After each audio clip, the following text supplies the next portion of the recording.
What if I told you that today was never random, that you were meant to be still right now, in this precise moment, at this exact point in the timeline of your awareness? Not because the world has stopped moving, but because something within you has been asking to stabilize. You may have felt it all week.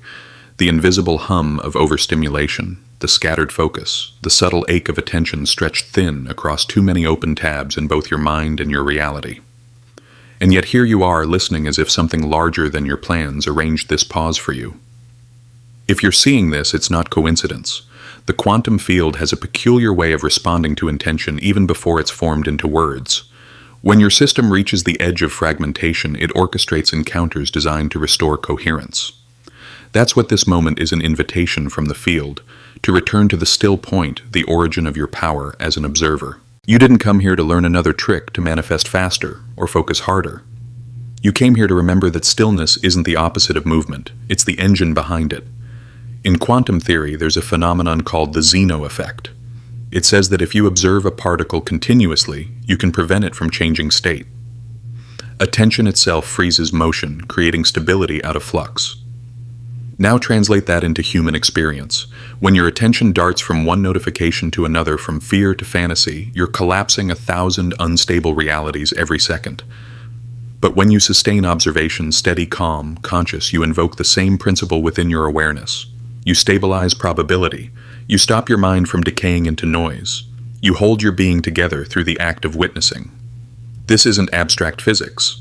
It's a mirror of how consciousness behaves in your daily life. The chaos you feel isn't coming from the world. It's coming from attention unanchored.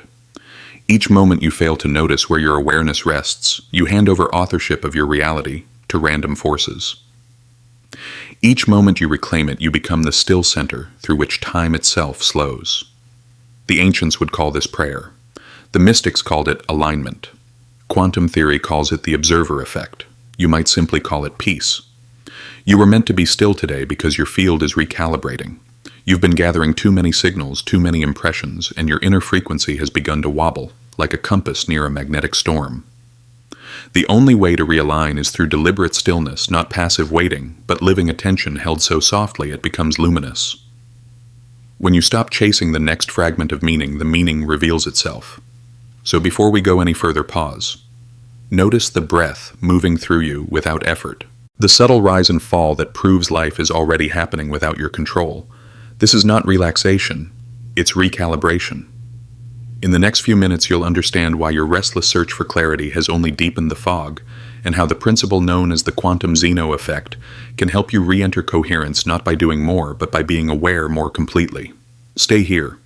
Let the noise of the day fall away for now, because this is your last chance before the next wave of distraction sweeps through, to learn how attention itself becomes the bridge between chaos and coherence, between being lost in time and living as the timeless observer. You were meant to be still today, and the field has been waiting for you to remember. You may not realize it, but you've been living inside a repeating loop, one that has nothing to do with karma or destiny, but with the architecture of perception itself. It begins the moment your awareness is pulled outward. When a notification vibrates, a memory flashes, a worry forms. That single trigger sends a microscopic ripple through your nervous system. Muscles tighten, breath shortens, and within seconds your entire physiology prepares to defend a story that hasn't even unfolded yet. You call this stress, but it's actually feedback, a message from consciousness telling you that attention has been hijacked. Here's the mechanism, simple yet invisible. A trigger occurs, perhaps a sound, a phrase, a headline. That input sparks a breath pattern, shallow, rapid, chest-bound. That breath pattern creates a state, anxiety, alertness, or withdrawal. The state then assigns meaning. This is unsafe. I need to react. That meaning drives an action, scrolling, defending, over-explaining, escaping. The action generates evidence that the meaning was true. The loop closes, and the next time it happens faster. Trigger, breath, state, meaning, action, evidence. You become trapped in a self-validating circuit that feels like life, but is really just repetition at the speed of thought. The tragedy isn't that the loop exists, it's that you've mistaken it for yourself. You've confused momentum with purpose. You wake up and the first thing your mind seeks is friction, something to push against, something to fix. You scroll through the world searching for confirmation of your unease, and the world obliges by reflecting it perfectly. Every external fluctuation becomes proof of internal instability. You think the world is chaotic, but what's really happening is that your attention is oscillating faster than your awareness can stabilize. It's not your fault. Modern life is built to fragment perception. You are bombarded with signals designed to split your attention into smaller and smaller fractions until coherence becomes almost impossible. The average person shifts focus every 7 seconds. That means you rarely complete a single observation before another input interrupts it. Quantum mechanics would say your inner wave function never collapses into clarity. It just keeps flickering between infinite potentials of unfinished thought. You're not living time sequentially, you're living it as scatter.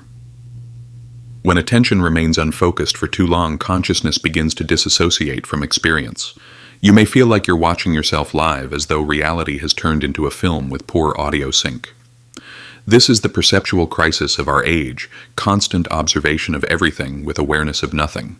We're drowning in seeing, but starving for sight. Notice how exhaustion shows up in the body. The eyes glaze, the shoulders hunch, breath stays high and thin. These are not random symptoms. They are the physical evidence of fractured observation. Your biology is trying to compensate for the absence of stillness by accelerating. The more unstable you feel, the faster you move, the harder you think, the louder you speak. All attempts to find stability through velocity. But velocity never equals balance. The loop sustains itself through emotional reinforcement. Each time you react, dopamine releases a small chemical reward for survival. The brain mistakes the loop for safety because it knows how to predict it. This is why chaos feels oddly familiar. It's neurologically comfortable.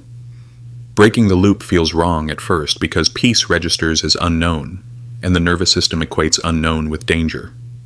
So you return to the very tension that depletes you, convinced it's reality's fault.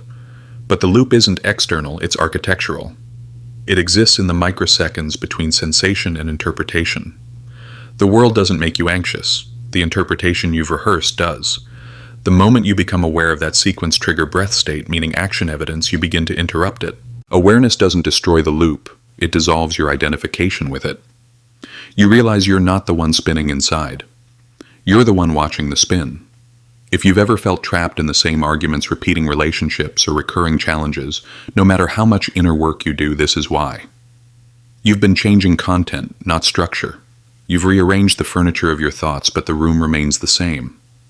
True freedom doesn't come from thinking new thoughts. It comes from noticing the space in which thoughts arise and stabilizing your attention there. The Quantum Zeno effect offers a metaphor for this. In physics, continuous observation can prevent change. A particle held in the gaze of awareness resists decay. In consciousness, the same principle applies. Sustained observation halts reactivity. When you hold attention steadily on your inner experience without judgment, the loop loses momentum. Reaction can't evolve without your participation. In that still gaze, the chaos collapses into coherence. Your breath is the portal through which this happens. Every shallow exhale reinforces the loop. Every conscious inhale interrupts it. Breath is both the instrument and the evidence of attention. When you observe the breath continuously, the mind has nothing left to feed on but presence. And presence is the one thing the loop cannot survive. You might ask, why does this feel so hard? Because attention has inertia. It has been spinning at high velocity for years, conditioned to move outward. When you begin turning it inward, the system trembles like a gyroscope slowing down. That trembling isn't failure, it's recalibration. It's the friction of awakening.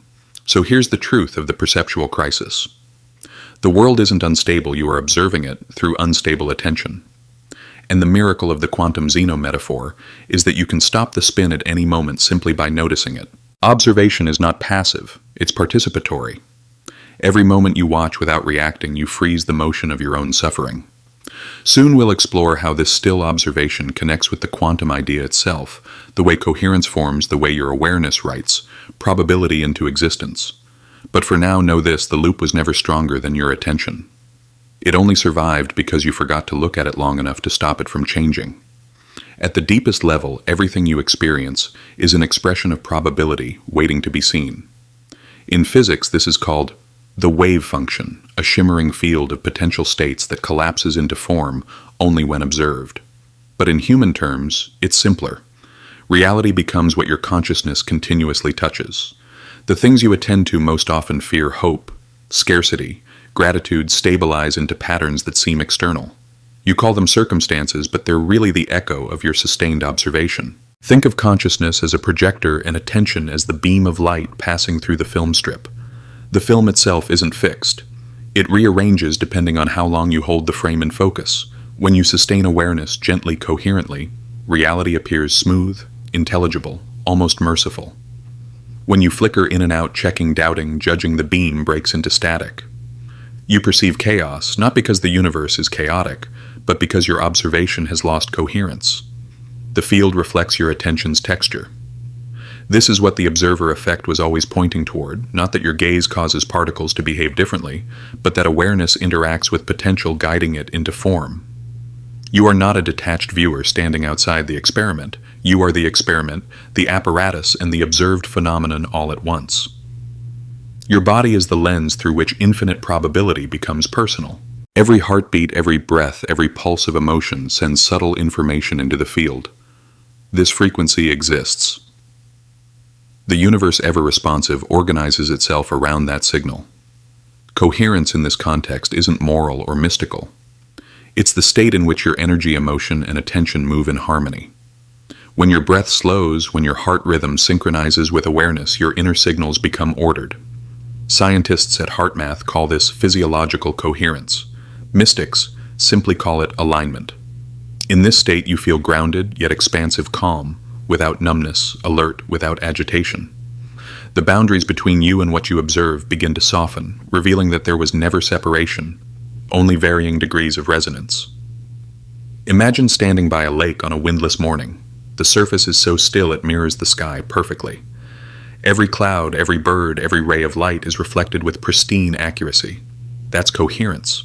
But when the wind rises, when thought storms begin, the surface ripples, breaking the reflection.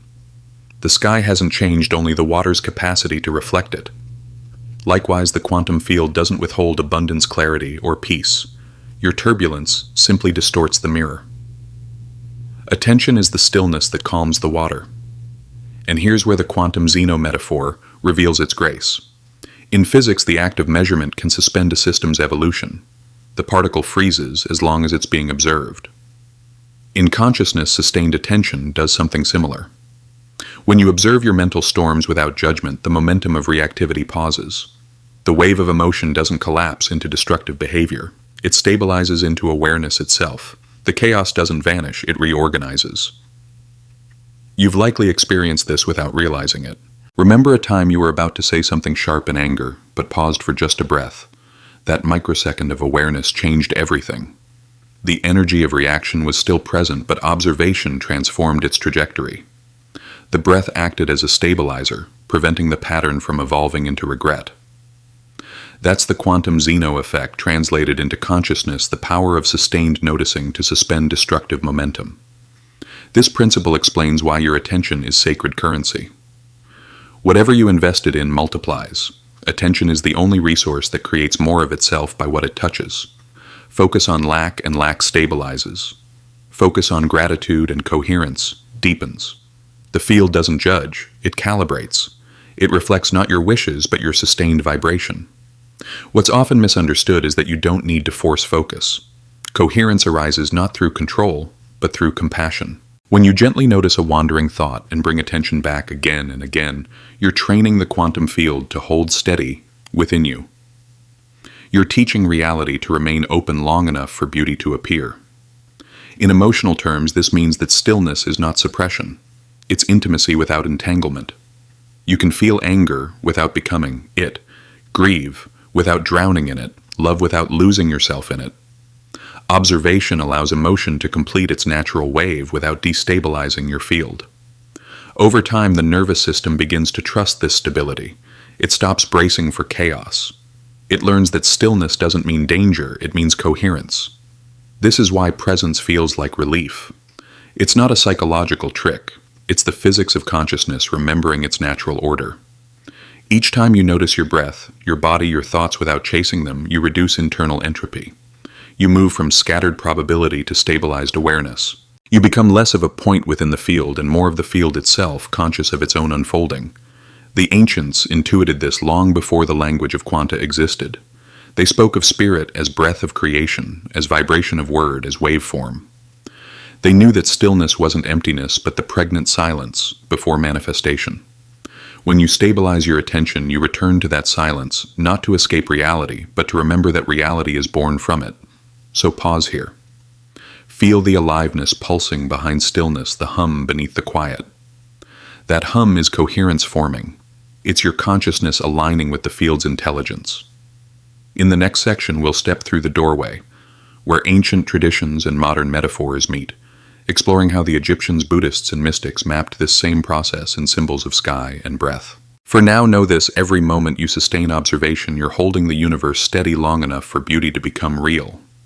Long before anyone spoke of quantum fields or probabilities, the ancients already understood that reality responds to attention.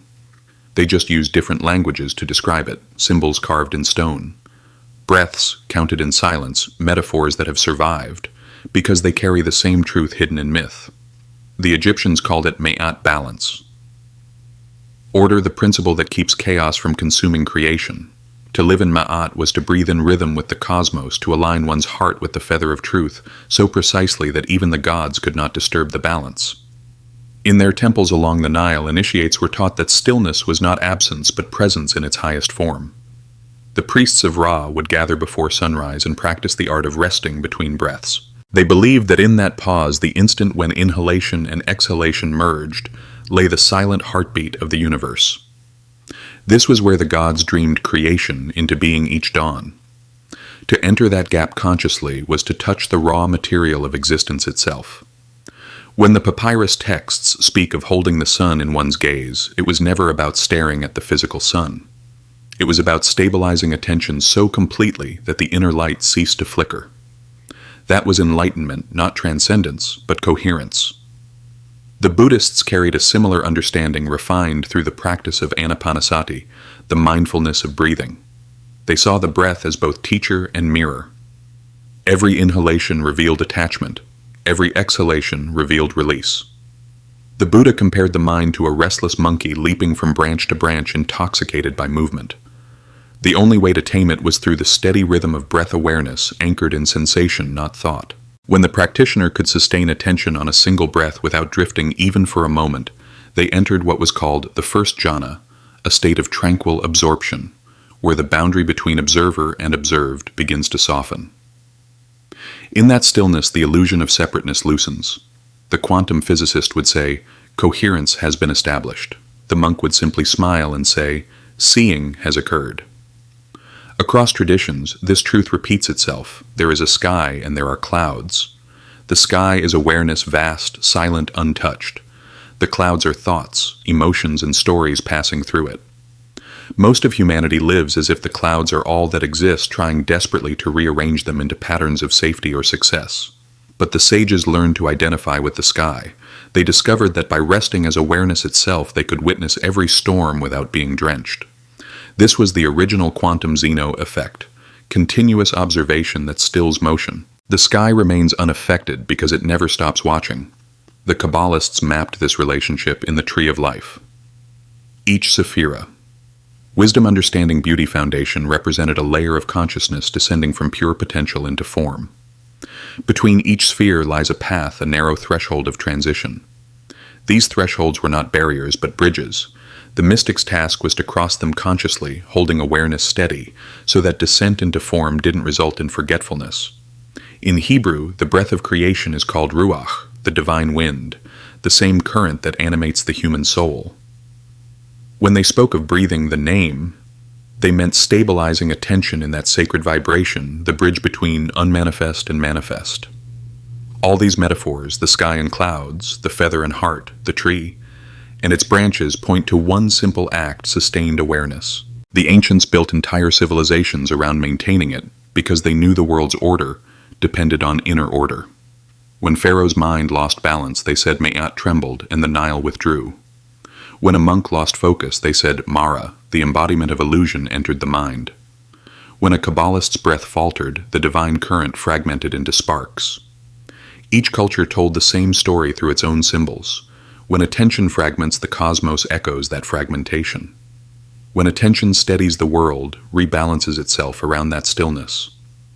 Imagine standing before a colossal statue of Sekhmet, the lioness, goddess of fierce balance.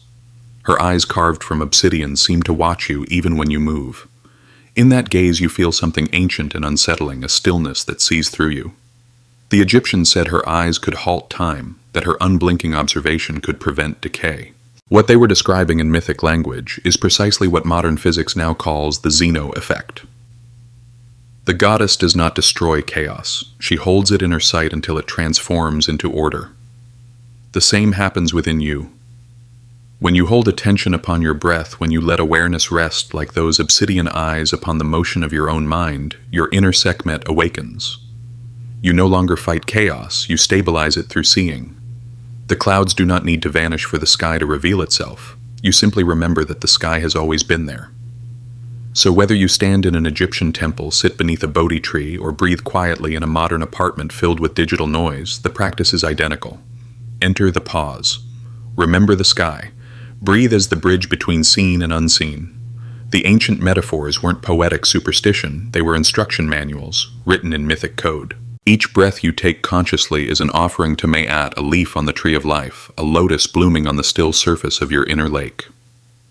In a moment, we'll translate these metaphors into something you can practice, a way to reclaim this ancient science of stillness in your daily life. For now, simply realize this: every civilization that remembered how to breathe consciously flourished. Every civilization that forgot collapsed into noise. The difference between chaos and coherence has always been a single sustained observation away. Let's bring this from theory into breath, from philosophy into pulse. You've heard that stillness can stabilize your reality, but what does that actually mean in direct experience? The key is simplicity. Not performance, not technique, but noticing. The ancients didn't complicate it. They simply learned to be with breath until awareness remembered itself. So right now, wherever you are, let this become sacred space. Sit or stand comfortably, eyes soft, shoulders unguarded. You're not trying to achieve anything. You're allowing coherence to rediscover you. First, feel the weight of your body against what supports it, the chair, the floor, the earth itself. Let that contact remind you that stillness isn't abstract, it's physical. Then bring attention to your breath without changing it. Just observe the natural rhythm, the cool inhale entering through the nostrils, the gentle warmth leaving on the exhale. This is your first experiment in the Quantum Zeno metaphor. The moment you sustain observation of breath, you begin halting the chaotic motion of thought. You're watching the particle your awareness stabilize in real time. Now gently lengthen the breath. Inhale to a slow count of 4. Pause briefly, not by holding, but by resting. Then exhale to a count of 4. Again pause in the emptiness before the next inhale begins. Feel those pauses as thresholds. Between inhale and exhale lies the quantum gap, the stillness that connects them.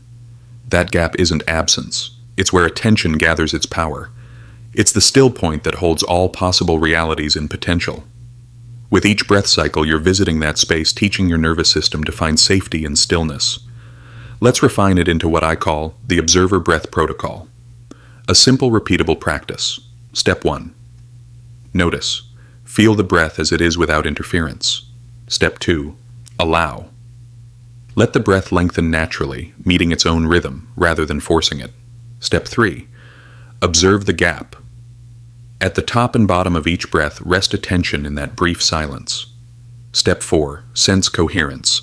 As you breathe this way, feel subtle alignment through your body, a soft hum in the chest, warmth in the belly, clarity behind the eyes. This is not imagination.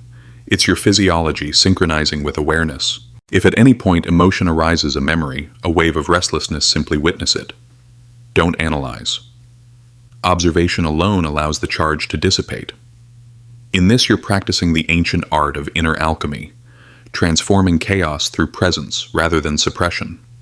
Every time you choose to stay aware in the pause, you're training your attention to remain coherent under stress. Now, a brief safety note. If at any time you feel lightheaded or uneasy, simply return to natural breathing. This isn't about holding the breath or pushing the body. It's about soft noticing. The practice should always feel kind. Coherence grows through gentleness, not force. As you continue, something begins to shift subtly. The boundaries between your inner and outer world blur. Sounds become part of the breath's rhythm. Sensations in the body pulse with new clarity. Thought slows. You might even sense that time itself has thickened as though reality is breathing with you. That's coherence forming. The quantum field is responding to your still observation, stabilizing the probabilities, swirling around you into a single centered presence. To carry this into daily life, we use micro-protocols, small invisible rituals of coherence. Before opening your phone in the morning, take one full observer breath. Feel the gap before you engage the world. Before replying in conflict, inhale slowly, sense your feet on the ground, and exhale through the heart. Before making a decision, pause and notice the space between thought and action. That space is your laboratory of choice. The more often you pause there, the more you train reality to mirror that steadiness. Even in motion, you can remain still inside. Walking to your car, waiting in line, typing an email, these are invitations. Let your breath anchor you. Let awareness rest in the space behind perception. Over time, coherence becomes your baseline rather than your refuge. You no longer practice stillness, you live from it. Something remarkable happens once this becomes familiar. The world begins to respond differently. Conversations soften. Random synchronicities increase. Challenges dissolve before escalating. It's not that life stops happening, it's that you stop oscillating between reaction and retreat. You occupy the middle point, steady, aware, responsive. Each time you complete this practice, imagine the breath as light flowing through your entire body, washing the inner temple clean. On the inhale, light rises up the spine. On the exhale, it settles into the heart. In those moments, you're not performing a technique. You're remembering the architecture of balance. Breath becomes your compass awareness, your direction. Stay with this rhythm for a few more cycles. Feel yourself expand slightly on the inhale and soften on the exhale. When thoughts intrude, let them drift like clouds across the sky of your awareness. You are not the clouds. You are the sky, remembering its depth. Now gently open your eyes if they were closed.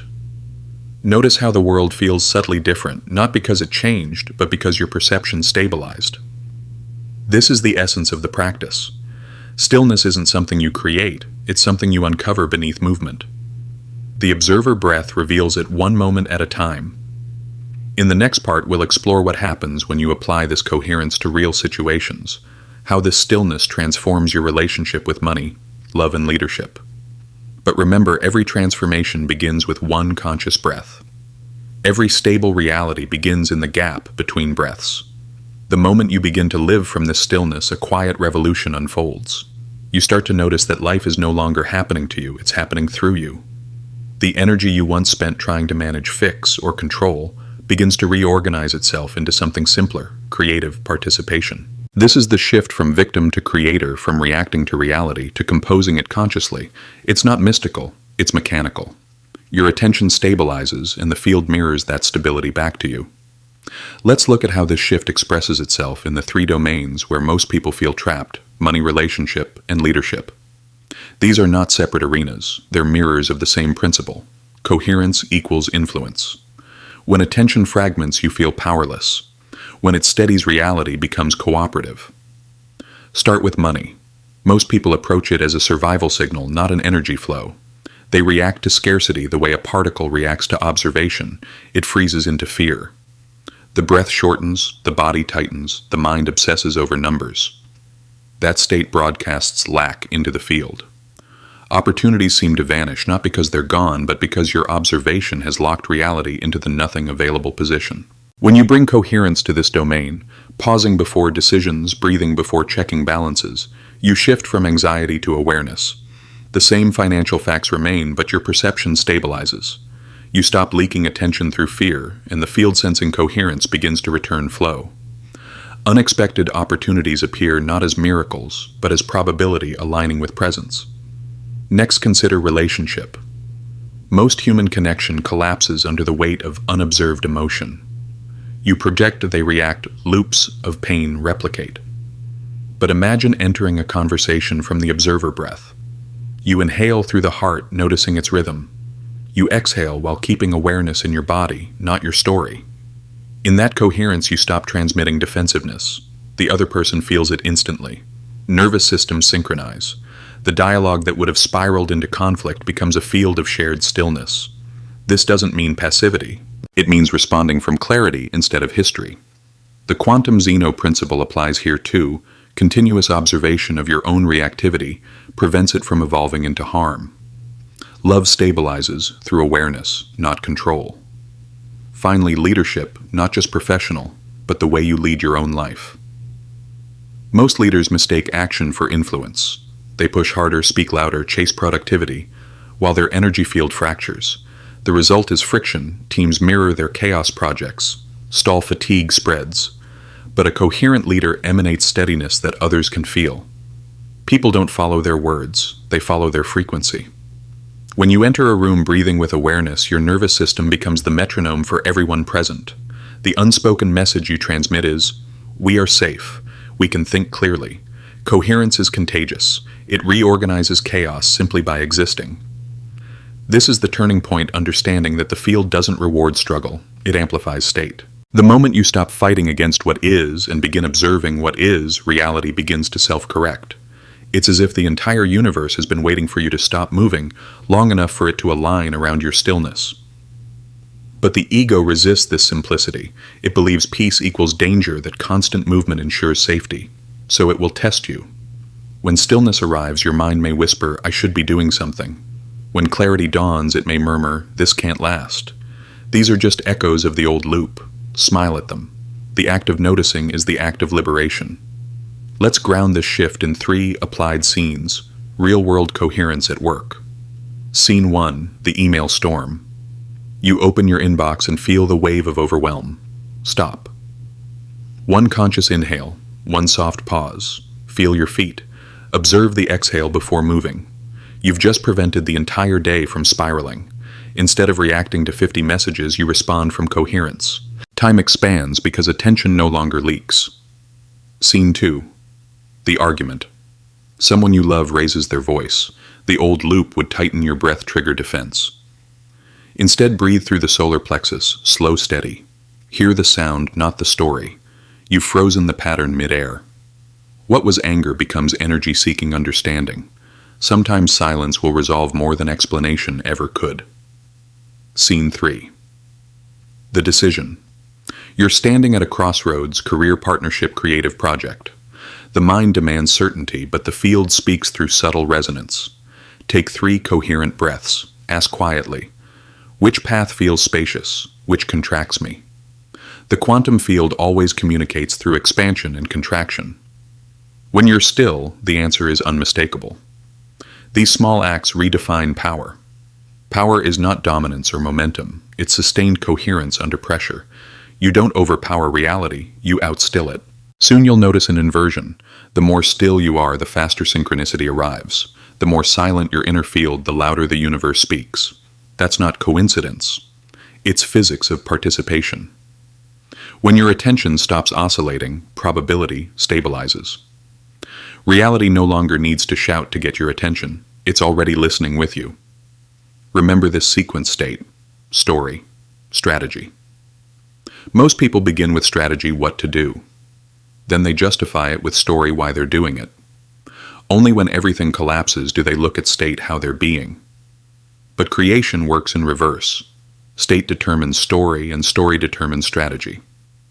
Stabilize your state first, and the narrative of your life reorganizes itself automatically. The old paradigm taught that change begins with effort. The new understanding reveals it begins with attention. Effort rearranges appearances. Attention rewrites structure. This is the essence of the quantum metaphor. The observer changes what is observed by the mere act of sustained presence. You don't need to force transformation. You need to notice your way into it. Every breath of awareness collapses a different timeline, one in which you remain trapped, or one in which you become the still center through which the world rebalances. In the next part, we'll step beyond mechanics and into meaning, how this stillness restores your sense of dignity, belonging, and quiet purpose. But before that, pause. Take 1 slow inhale, 1 silent pause, 1 gentle exhale. Let it imprint this realization: you are not chasing coherence. You are coherence remembering itself. When the mind quiets enough for stillness to be felt, something unexpected arises: tenderness. You realize that all your striving, every ambition, defense, and self-improvement project was a longing to return to the simplicity, not a lesser version of life, but its source. Stillness reveals itself as the origin point of meaning. It's not what remains when everything stops. It's what allows everything to move with grace. In this still awareness, dignity returns, not the pride born of comparison, but the inherent dignity of being alive and conscious. The universe, vast and indifferent in its physics, becomes intimate through your observation. Every act of noticing dignifies creation. When you pause to watch sunlight shift across a wall or listen fully to a voice trembling with emotion, you're participating in the universe's own self-recognition. You're saying to existence, "I see you." That seeing gives form to meaning itself. Belonging also transforms here. You realize you've never been separate, only distracted. The same intelligence breathing galaxies into expansion is breathing your body at this moment. You belong not because you fit into a group or ideology, but because you are made of the same awareness that holds stars in orbit. When you breathe consciously, you join the cosmic rhythm again. It's as though creation exhales through you and inhales your attention back into its heart. In this recognition, stillness becomes a kind of public art, an invisible offering to the world. You don't need to preach peace. Your coherence paints it into the shared field. A calm person walking through a crowded space subtly alters the geometry of that space. People's postures soften, voices quiet. That's not superstition, it's resonance. The observer's field of coherence reorganizes disorder without words. Stillness is not withdrawal, it's contribution. Agency emerges from this quiet place, but it's no longer tinged with grandiosity. The impulse to change the world shifts from conquest to communion. You act, but action feels different, less like exertion, more like participation in something intelligent that moves through you. It's as if stillness hands you back your will but purifies it of noise. Choices become clear. Timing becomes effortless. You stop asking, "What should I do?" and start living the answer that presence provides moment by moment. To live like this is not to escape humanity, but to deepen it. You laugh more easily because nothing is at stake. You cry more fully because emotion no longer threatens identity. You listen without needing to fix. You speak without the undertone of proving. People sense something different around you, a quality of grounded lightness, of quiet authority that requires no defense. That's coherence embodied. You may still face pain, uncertainty, and loss, but now they occur within a wider field. You begin to sense that even suffering carries intelligence. Pain becomes a teacher pointing you back to misaligned attention. When coherence falters, life gently nudges you. Notice again. Each time you return to stillness, you shorten the delay between forgetting and remembering. That's mastery, not perfection, but swift recovery of awareness. The paradox of stillness is that it expands even as it simplifies. As your attention stabilizes, perception deepens. Ordinary life becomes luminous. Washing dishes, you feel the rhythm of water as a pulse of the cosmos.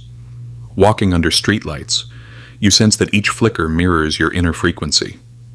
Every breath becomes scripture written in invisible ink, waiting only for awareness to read it.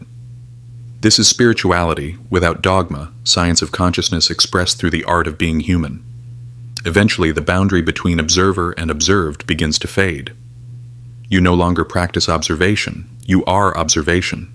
The self that once chased awakening dissolves into the very awareness it sought. You realize the universe was never asking you to transcend it, only to witness it fully. That witnessing is the completion of the creative loop, consciousness recognizing itself through you. From this realization arises a quiet gratitude, not as emotion, but as atmosphere. You walk differently. You meet eyes without defensiveness. You handle objects with reverence because you understand they too are fields of vibration held by awareness. You begin to live as though the entire world were sacred, because it is. Stillness becomes the most practical skill. You possess the ability to remain undisturbed amidst the flux of form, while deeply engaged with it. And this perhaps is the most human gift of all. Stillness doesn't make you special, it makes you real. It strips away everything false, until only authenticity remains, the coherence between what you are, what you feel, and what you express. That integrity is magnetic. It draws the right people, opportunities, and events into your orbit, not through manipulation, but through resonance. So if you remember nothing else, remember this: stillness is not the end of your journey. It's the architecture of your becoming. It's the living proof that consciousness doesn't need to escape the world to transform it. You are transforming it simply by being the one who watches with love. In the final part, you'll be guided through a simple ritual, a way to anchor this awareness into your body, to breathe coherence into the field itself.